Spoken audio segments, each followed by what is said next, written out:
I'm super excited to have Lisa with me today. She's an advocate of the highest order, having come out of the darkness too and found her own light. And I'm not going to say welcome to the show because I don't really have a show anymore, but thank you for your time. Absolutely. I'm so glad to be here and and chat with you and to meet you. And let's just dig in and talk about it. Talk about, Yeah, you know, the advocacy work, mental health, child abuse, child safety, all of it. Let's just put it out there and see where it takes us. yeah, I'm all for that because there are so many. Um, right now in my family is someone who has had a mental breakdown, and my it's my sister-in-law, and my brother said, yeah, she's been saying I feel broken for a while, and I didn't know what that meant. And I listened to you, sis, and how you just said it right now. This just happened yesterday. Wow. And he said, it takes on a new meaning when I understand through you what it feels like to be broken, and it's an awful feeling.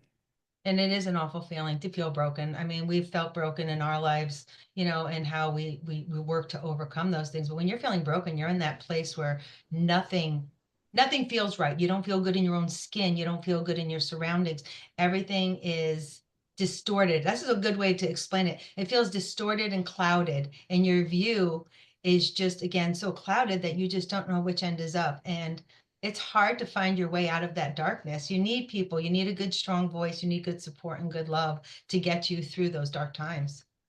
I think the harder part, and I don't know if you can relate to this, Lisa, but for me, I'll give you an example, is I was so empty, desperate for love, that when if somebody paid me a compliment, I would decline it, partly out of gutter level self-esteem and partly hoping like heck that they would repeat it. Yes, I understand that too, because I remember looking in the mirror and saying to myself, "You're so ugly. You are so ugly. I hate you." I would look at myself and say those things. And now looking back at that and healing, I realized that that was the trauma, that was the pain, the abuse coming out. So your self-esteem does go into the toilet, and you do look at compliments as scary. I found compliments to be scary because people would say to me all the time, "Oh my goodness, look at your eyes, look at your smile," and these things. And I would be like, "No, don't look at me." And I think that's a big key too. Don't look at me. Yeah, it really is. I don't know about you, but my wish as a kid, we used to play a game. If you had a wishing ring, what would you wish for? And my brother always cheated. He was like, I would wish for a wishing ring so I could have as many wishes as I want. And I'm like, you can't do that. That's unfair. But my wish was to be invisible. Oh, And that way I could just totally be out of the way. yes, Um, because that's what happens. And so the reason that I brought this up, Lisa, is because when you said, and you're right, when you said we need support, the automatic response is to reject it. To yes, I don't deserve it.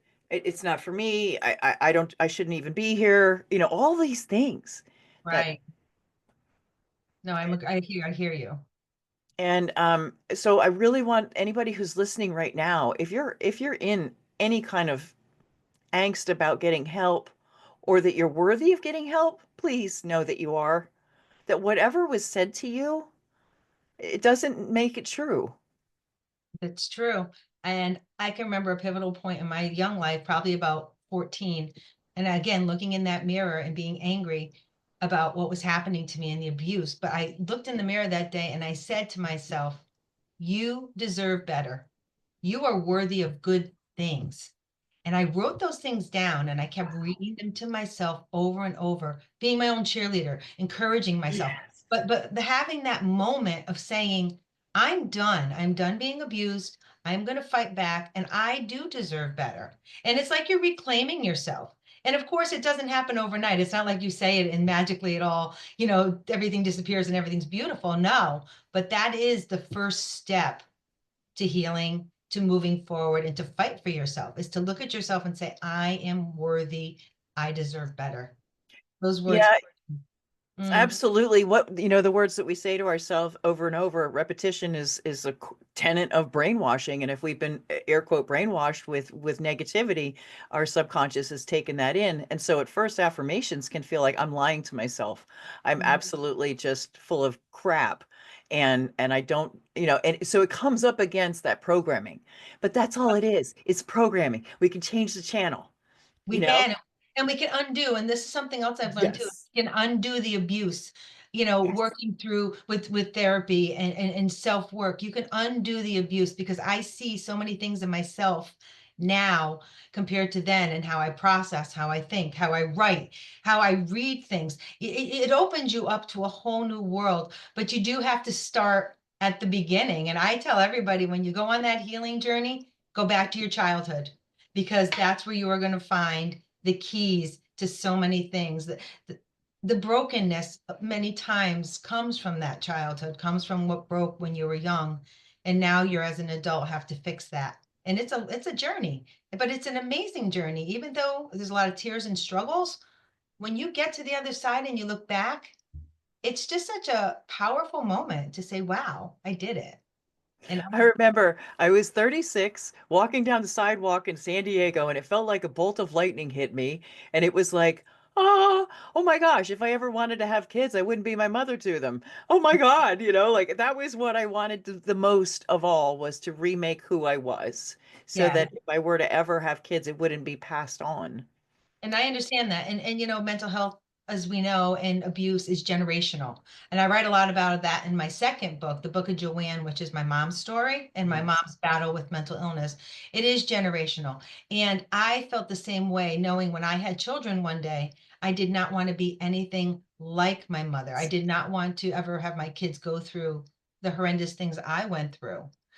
Yeah. But also, I writing my mom's book, I found pieces of my mother that I never realized, that I kind of realized, but I just didn't tap into because I was always so uptight and angry with what happened. But writing her book, I found the other piece to my mother. I weeded out the mental illness, and I found the true Joanne who was intelligent and funny, who loved family tremendously and had deep faith. So that to me was a whole nother healing journey, because I found my mother in the middle of writing her story, which was another powerful, experience to have. But my gut always said to me when I had kids, it was not going to be any way, shape, or form like what I went through. I'm happy to say that it's not. My kids grew up in a Yay. very, very safe, loving, happy home, and they're all adults now doing wonderful things. Yay! You broke the I legacy. did. I broke the cycle, and that's huge. And that's another thing Yay. people have to remember is when you realize these things, like you break the cycle. You broke the cycle by you having that moment walking down the street, the Yes. lightning bolts hitting you, and you're going, "Wow, I just had this epiphany." But at the same time, you broke the cycle in that moment. That's huge. That is absolutely huge. Or before we even thank you, before we even and kudos to you for breaking the legacy and raising healthy kids that will then go on to raise healthy kids. This is why we have to do our own healing. And off camera, one of the things that you said that really spoke to me that I wanted to bring up again was the process that this is. It is like peeling an onion. And as someone who was raised with perfectionism, you know, you either are or you aren't, right? It's all or nothing, all or nothing. And I used to get mad that I got mad, and then I was like, oh no, now I've hit ground zero again. I haven't made any progress at all, and that's Right. what we do to ourselves, and it's got to change. Yes, yes. Like a lot of self-talk, again, a lot of self-work. You know, for myself, I was back to my own story, because when I think of the abuse and those things, young child, traumatized. Now you're trying to move forward in life. The trauma's still with you. You're still being abused. You're trying to live your everyday life. You're living in this clouded bubble of confusion 24/7. How do you break free? How do you get out? And countless children out there that are silent with that. I grew up in that era of silence, I called it, because nobody talked about anything. And then you Right? these teenage years, and everything changes, and you're thinking, how do I break free? How do I move forward with life? And many people, myself included, buried it. I buried it. I didn't talk about it. I was silent. I said, I am going to move forward and live my life and do these things that I wanted to do. But unfortunately, it came back to haunt me. And for many people, it does. Once you hit a Does. certain age, things come at you in different ways, and it triggers you, and it triggers those emotions from the past. It triggers the trauma. And at some point, you have to say, okay, if I don't stop, face it, I'm never going to be able to live a full life. And that's the choice that we all have to make. And it's a hard choice to make, especially if you don't have the good help and support of other people who love and care about you. And I always throw therapy out there as well, because it's great to talk to, if you find a good therapist, because I'm going to say this, not all therapists are the greatest. You have to be able to connect with that person to be able Right. to trust and speak to them. But if Yes. you do that and you can move with your stuff, start at the beginning, piece by piece, step by step, before you know it, you're making your way. And Yeah. now at the other end of the coin, I'm advocating. I advocate for mental health. I advocate for child Mhm. safety and, child abuse and all those things. So important. Suicide prevention. You spoke of, some of your journey. My journey, I did consider suicide. I had a plan. At the age of 13, I had a plan and I was going to carry it out. And on the day that I was going to carry it out, I heard a specific voice say to me, "No, stop. This is not the answer." It's so powerful. It did stop acts and I changed direction. And I always go back to that and think I was saved for a reason. What reason was I saved for? And it's all the work that I'm doing now. The healing work I did for myself, the work that I'm doing now to try to help others, giving Yeah. people a voice, being a voice for the voiceless. And Yes. I am very proud of that. And I'm always in awe of it. I never take it for granted.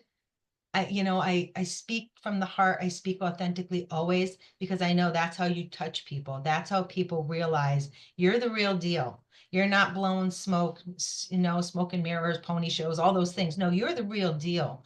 And you're sharing from your gut. And when you do that, people connect, people listen, and people look out, look for support. They realize that they can do it. If she did it, I can do it. And That's it. And those are the messages we need to continue to send out into the world, that they're seeing people doing it. You jump on that bandwagon, you break that cycle, you break that silence, and you step into who you're supposed to truly be. Yeah. Because the rest of the stuff was put on you by somebody else who maybe not so, in such a good place. And as one therapist client of mine says, if somebody hands you a turd, you don't have to accept it. It's just like, well, that's pretty clear. Right, but I do like that analogy because it's, as children and young adults, things have been placed upon us that we had no control over. But as adults, we do have the control. And by breaking silence, raising our voices, we're taking back that control. And we could take those turds and send them on out because we don't deserve them and we don't need them in our world. So Yeah, we do have that right to push things away and say, nope, that's not for me. I don't deserve that. I deserve better. And then you just keep pushing forward. yeah. One of the DIY things that I created a long time ago was very helpful, and it was an inventory of every freaking thought ever. And at the top of a piece of paper, I wrote, "I believe, dot, dot, dot." And line by line by line by line, I wrote, and it didn't matter. No editing, nobody's going to read it. Just write your thoughts one by one by one by one. Yes. And what I found is that there were conflicting ideas. Like, for instance, you have to sell your soul to make a buck.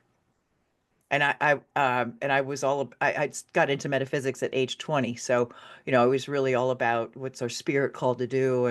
And I saw an entrepreneur father just selling his soul every day and an employee mother doing the same thing. And I was like, well, this is really messed up. There's nothing I'm going to be able to do because apparently you have to sell your soul to make a dollar. And then there was another one that I wanted to believe, which was, there's unlimited abundance for all of us. And what this did was after a while, like 3 or 4 months of just write one line at a time, was this dump of and then could go back and go, you know what, I don't want to hold on to that anymore. Mhm. And through awareness, and then you accept it, it's there, and you take some action, it can change. Yeah, I love that. And I've always done a lot of writing myself and journaling. I always say, just write it as it is. Write it as you feel. It could be one Yes. word. It could be, like you said, you did the I believe and went down a list. Just writing those thoughts. And when you do go back and read them, and I always say, read them out loud, because when you read Yes. your words out loud. You are validating your thoughts, your feelings, all of those things. And when you hear things back, and like you said, it doesn't, this is not for me. When you hear it back, sometimes you go, whoa, wait a minute, that isn't for me. I'm switching this up. I'm switching gears.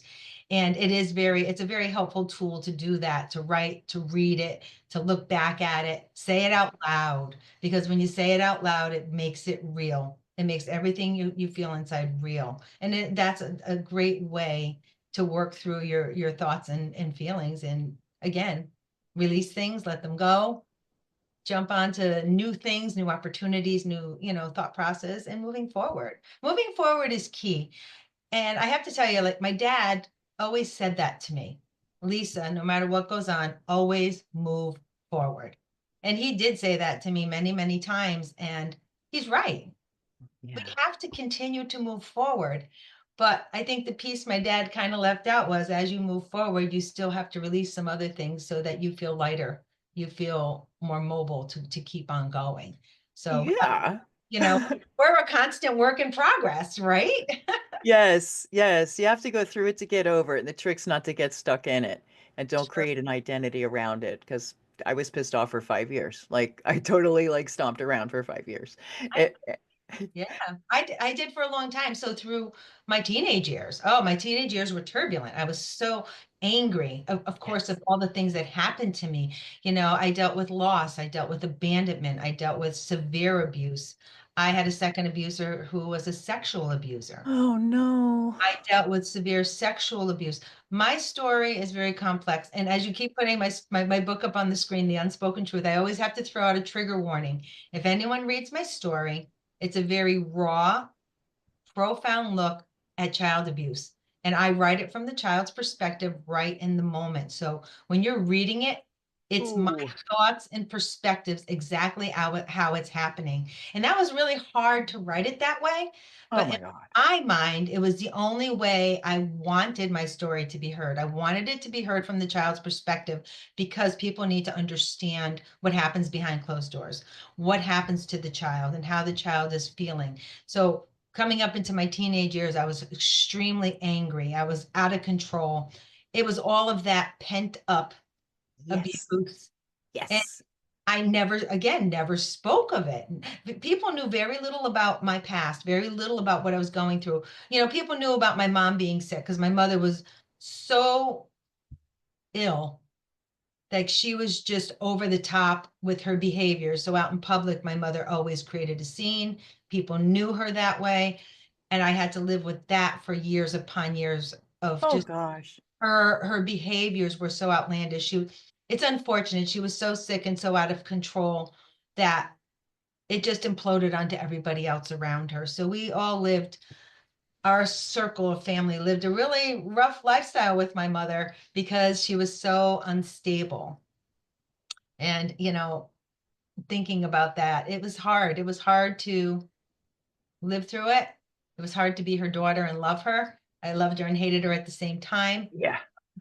I was also her advocate throughout her whole life up until the time she passed away. I promised Wow. her I would write her story, which I did. I wrote my Yes. mom's story. She gave me the tools. She, told me this stuff before I was born and stuff after I was born. It all came together. Her book is powerful. It just shows you mental illness at its worst. It shows you the resilience of a woman who really wanted goodness but just couldn't get there because her illness held her back. Yes. The sign of the times. It was not accepted. Mental illness was not accepted. It wasn't talked about. It wasn't diagnosed. How many people from that era were never diagnosed because they wouldn't talk about it. So, Right. so she suffered tremendously throughout her life, and we all lost a lot because she always wanted to be a great mother, a great wife. She was a magnificent hairdresser. She had talents, and she lost all of it. And as her daughter, I lost that piece to be with my mother, like to be mother and daughter, the true mother and daughter relationship. I never had that. I was Right. always cast into this role of being the mother. And she used to hate when I used to say that. I was like, I feel like I'm your mother. Don't you say that. But it's the truth because I was always Yes. taking care of her right up until the end again. But I don't regret that. And I would never, I So many people abandoned her. I wasn't going to be the one to do that. So I did stand by her. But it I was, was so moved that you promised her and you fulfilled it by writing the book of Joan. I did. But if you ever read my book, Joanne was an amazing Oh, woman. sorry, Joanne. Sorry, Yes, sorry, Joanne, Joanne. that's okay. Many people call her Joan, but powerful story. And again, the generational piece, the generational abuse, generational mental illness, all of those things that continue to trickle down until we break the cycle. So important to think about that it's a hard road to break that cycle, but if you can get there and you can do it, it changes everything that comes from that point. Like you said, my children, my grandchildren, like it changes everything. So it's really important to be the one to break the cycle. If you can do it, bravo to you, to everybody who can get to that point. I'm glad that you were able to find sugar and make lemons into lemonade. Yeah. And we could either sit and cry or laugh or just make something big happen. So I decided I'm going big. Well, I invited Lisa to be with me today because this upcoming book, The Advocates, The Healers, and Heeding a Higher Calling, is exactly as an advocate, we are healers and we are called to do this, whatever this is. Some advocate for, kindness. Kindness is cool. Smiles are free. Russ Johns, love you, pirate. Shout out. But we are all called in some way, I believe, to advocate once we've got something built or rebuilt in ourselves so that we have something to give. Mhm. And the world is a better place because of people like Lisa Zarcone. Well, thank you. That's touching to me. I always love to hear those things because it just always validates what I do and why I do, and why we all do what we do. Like you like the point that you made of like, we go through these things and then we take that and we give it out into the world. And that's just so important because again, so many people are struggling silently, not saying what's happening, the internal battles. And hopefully by what we do, we can help them break their silence. Yes. Yes. Advocate for yourself. Yes, and thank you for all that you do. Look at this, the books, the stories, the people that you're bringing into these stories with everyone having different chapters. Everyone has a story and you're giving them a voice to share. And that's beautiful work that you're doing. So thank you for that. Thank you. I Well, believe we can take a chapter out of our lives and really make an impact. And it doesn't have to be a long-winded essay or, ripping scabs off for the public to see our wounds. It doesn't have to be like that. And you can really make a difference by speaking up and finding your message. And that's what I love helping people do. And I thank you for your time and allowing me to share your message, which is advocating for child abuse or against it, rather. Yes. Yes. How can people get in touch with you? What should they do next? if somebody wants to get in touch with me, they can go to my website, lisazarcone.net. They can message me. I'm everywhere. I always say, Google Lisa Zarcone, you're going to find me. I'm all over the place. I'm all over social media. But definitely go to my website. And I have to tell you, everybody who writes to me, I respond to everybody. I've had people write to me from all over the world. And that just shows you the connection that we all have with these strong topics, the abuse factor, the trauma factor, the mental health piece. We are all connected by that. It doesn't matter where you are in this world. We all have that common bond of this. So if somebody wants to speak to me, write to me. I answer everyone. I'm always willing and open to respond and help somebody. So please find me at lisazarcone.net. Google me. You're going to see me somewhere, everywhere, but I am everywhere. There's only one you. Yes, so. And thank you for being such a stand-up guy. This is what our world needs the most. What a blessing you are. And you are as well. So thank you for today. I appreciate you giving me a platform to speak today. Thank you. Guys, check out Lisa. She's amazing. Her posts will really move the needle for you. Check her out. Seriously, she's amazing.